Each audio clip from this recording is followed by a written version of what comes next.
जानवर लैके आए हैं रशके चला के सारे ते अगों महंगाई इन्नी है, ठीक है ना, रशके का तेल वगैरह हर चीज़, क्योंकि खुराक बहुत महंगी है बकरियां की, इस करके महंगाई बहुत ज़्यादा हो गई है। एक कस्टमर आता है पूछता है रेट पूछ के पीछे हट जाता है। नहीं सर, अभी नहीं कोई भी बेचा।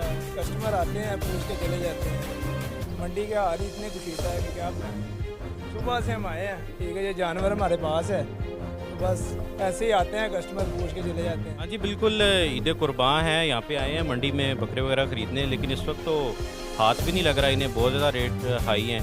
पिछली दफ़ा जो बकरे को 50-60 में बड़ा माकूल बकरा मिल रहा था, इस दफ़ा उसी का ही 80,000 90,000 लाख रुपया मांग रहे हैं। तो बड़ी मुश्किल सूरत हाल है। अभी आगे 5-6 दिन हैं, देखते हैं उसमें मज़ीद शायद कोई रेट कम हो जाए।